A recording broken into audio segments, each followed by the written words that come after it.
to London. You know, there are more than 56 Muslim nationalities living in London. Also, London is the center of all the major Arab papers. Today, the largest selling book within the British Muslim community, particularly amongst young people, is the sayings and pronouncements of Osama bin Laden. And Osama bin Laden's message is being heard by many, like Yusuf, born a Jew and now a Muslim activist. We believe, and we have ample evidence across the world today, that the non-Muslim world, or the powers that be within the non-Muslim world, certainly don't respect Islam or people. I mean, why is it the majority of the people in the world today are suffering on Muslims at the hands not just of Christians, i.e. in Serbia or Russia, in Chechnya, but at the hands of Jews in the Middle East, Lebanon, Palestine, etc., but also as Buddhists and Hindus, Kashmir, Burma. But across the Muslim world, Muslims are suffering at the hands of non-Muslims. What confuses this subjective interpretation still further is that the West has offered selective support to some of these struggles. In Bosnia, the Serbian ethnic cleansing of Muslims was compared to the Nazi Holocaust inflicted on the Jews in World War II.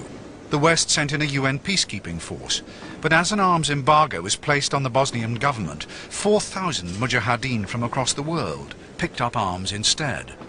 When I was in Sarajevo during the conflict in '94, a woman came up to us and she said, "You bring us food and you bring us clothing, and you keep us warm in the winter, and you keep us well fed, and you keep us healthy with medicine.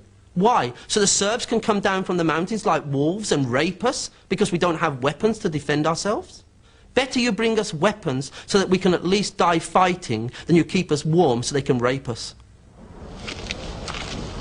When it came to Kosovo, the West did offer military support.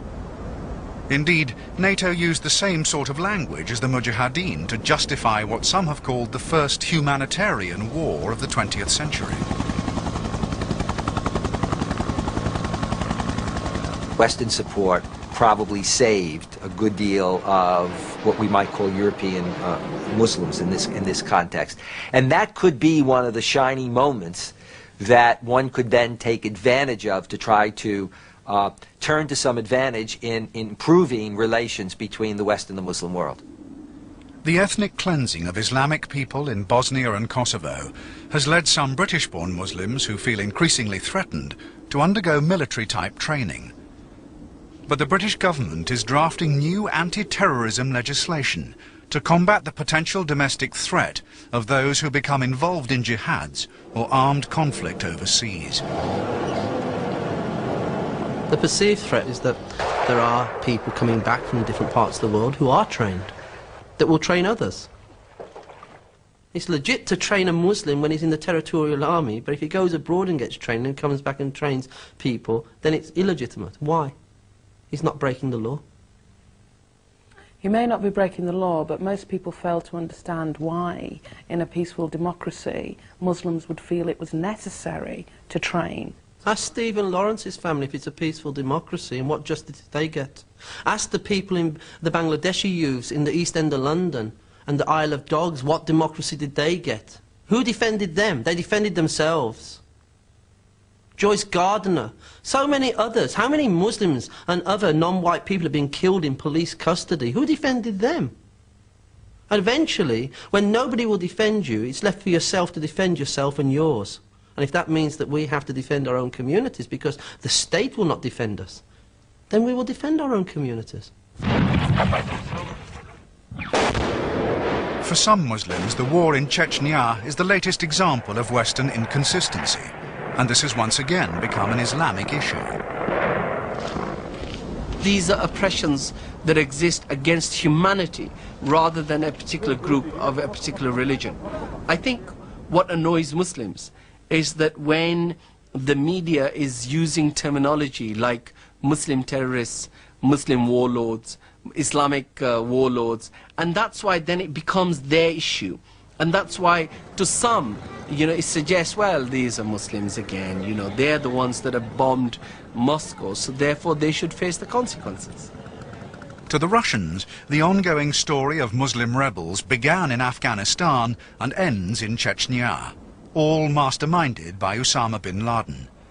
They accuse him of financially supporting and inciting a Muslim revival in Russia, and of the bombings in Moscow that killed 300 people. This provided them with the justification to invade Chechnya and suppress the rebels.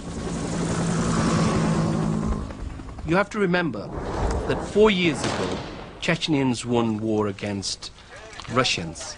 Russians were humiliated and defeated in Chechnya. Then Chechnya became an independent country.